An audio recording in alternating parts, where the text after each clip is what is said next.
Salut tout le monde, c'est Jérémy. Aujourd'hui on se retrouve pour parler d'un ordinateur portable assez spécial, l'Asus ZenBook 17 Fold OLED, et comme son nom l'indique, c'est un appareil à écran pliable. Et ma première réaction quand je l'ai ouvert pour la première fois, et je pense que je dois pas être le seul, ça a été de me dire waouh. Puis passé cet effet, je me suis dit mais ça sert à quoi en fait quand on l'utilise au quotidien? Est-ce que ça remplace un ordinateur portable et une tablette, ou encore un ultra portable et un écran externe? On va donc voir plus en détail ce qu'il propose et surtout si ça a un intérêt, car on est quand même sur un ordinateur qui coûte vraiment cher, mais on reparlera de son prix plus loin. D'ailleurs, avant d'arriver à ce prix, mettez-moi en commentaire combien vous pensez qu'il coûte et vous verrez à la fin si vous êtes proche ou pas.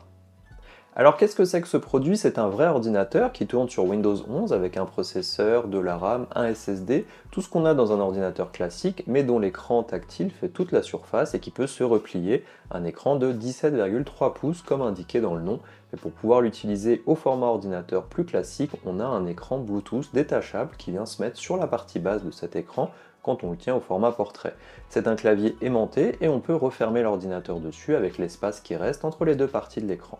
Sur ce format-là, on a maintenant un écran de 12 pouces 5, plus proche de ce qu'on peut avoir sur des ordinateurs ultra portables par exemple.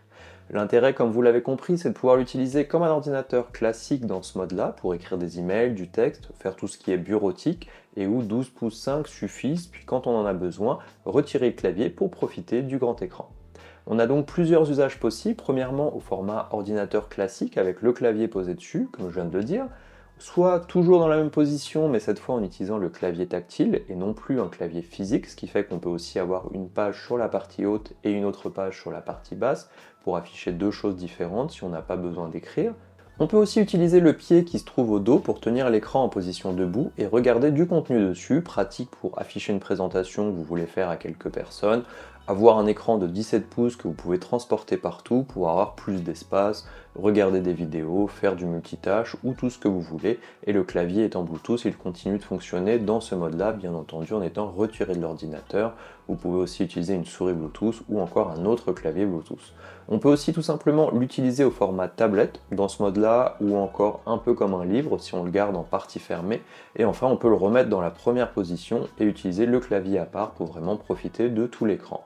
Il y a un petit raccourci qui permet de séparer l'écran pour passer de l'affichage entier à un double ou encore triple et vraiment profiter de cette grande surface pour avoir plusieurs fenêtres ouvertes en parallèle, par exemple une vidéo YouTube avec un flux de réseaux sociaux dans un coin et un espace pour prendre des notes, ce qui peut être bien pratique pendant une présentation de produit. Et effectivement, ces différents modes fonctionnent bien, le clavier est agréable à utiliser pour la tape, malgré son épaisseur minime, un peu moins au niveau du touchpad, mais quand on pose le clavier, l'écran se redimensionne automatiquement et vice versa. Il faut juste pas oublier de le charger car il se recharge à part via son port USB-C.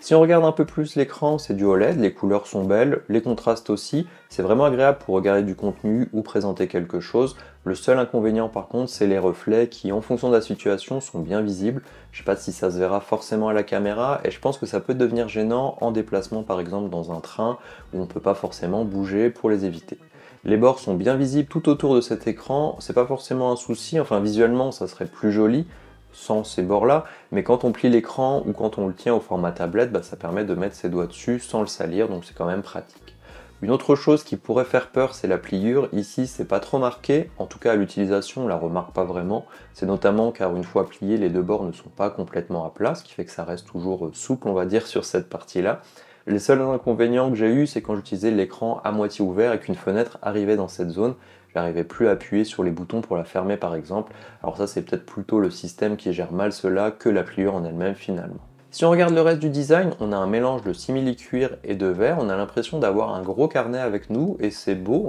faut le dire. On a un joli logo au dos qui bouge en fonction de la lumière aussi, un pied qui est aussi intégré dedans pour le tenir debout, et niveau connectique, on a deux ports USB-C Thunderbolt 4, un port jack, les boutons volume, des haut-parleurs et des grilles d'aération, ça reste un ordinateur donc on a bien des ventilateurs à l'intérieur.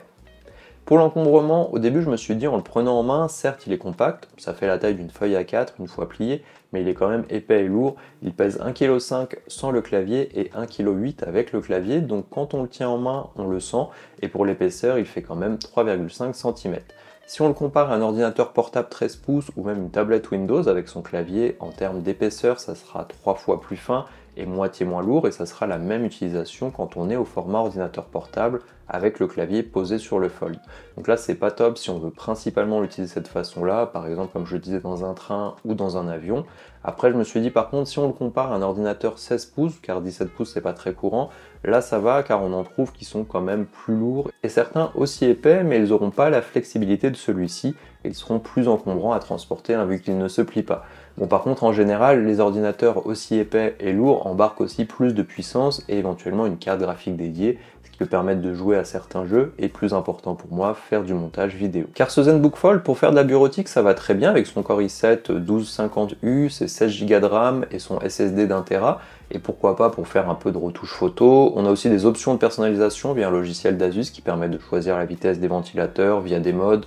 de personnaliser les couleurs, pas mal de choses comme ça. Donc dans une utilisation bureautique, navigation, recherche internet, ça va bien, l'autonomie reste aussi bonne, on peut lui tabler sur 9 heures d'utilisation environ. Là où c'est dommage, c'est si on veut faire des tâches plus gourmandes, ça sera pas assez puissant malheureusement. Ça aurait été super d'ailleurs, dans mon cas qui me déplace avec un ordinateur de 13 pouces habituellement, de pouvoir arriver quelque part, sortir le clavier, et voilà, j'ai un écran de 17 pouces pour faire mes montages dans de bonnes conditions n'importe où, mais là ça sera pas possible. Et au vu du prix, c'est difficile de pas vouloir tout faire avec, car on arrive au point qui vous fera oublier de le considérer, c'est son prix, car il coûte 4000 €. Quand même, alors c'est sûr que c'est pas un ordinateur classique et ça demande beaucoup de développement et des matériaux particuliers, mais ça reste difficile pour un particulier d'imaginer mettre autant d'argent dans un objet de la sorte, sachant qu'on peut s'acheter une tablette plus un ordinateur ultra portable pour 3 fois moins cher, ou encore une tablette Windows plus un écran externe, ou encore même 4 ordinateurs pour le même prix. Pour un professionnel, ça pourrait servir, je pense, à quelqu'un qui se déplace beaucoup et qui fait des présentations chez des clients.